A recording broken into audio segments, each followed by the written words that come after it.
तर मंडळी अशा रिॲक्शनचा मागचा कारण असा आमचा प्रेझेंटेशन. खरं सांगू हय येऊन बोलायचा म्हणजे आपण एवढ्या लोकांसमोर फेफडे गुर्दे नरड्यात येऊन अडकतात आणि गोलचा गोलाज होणं साहजिक कसा.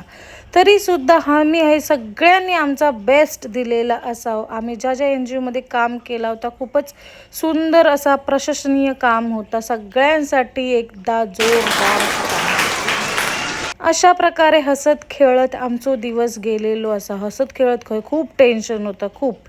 आणि मग काय झालं आमचा प्रेझेंटेशन आणि बघू शकता सगळ्यांचे रिॲक्शन. प्रेजेंटेशन एकदम बकवास. बोला एक्सपीरियंस. अगर एक शब्द इधर उधर होने से कुछ नहीं होता. Very good. क्या बोला है वो important. Very good. That's the spirit. यही बोला है हम. तू बोला से नहीं है. मग काय असो गेलो आमचो दिवस आणि ही बायो माका ओढत ताणत खय नेता काय माहिती.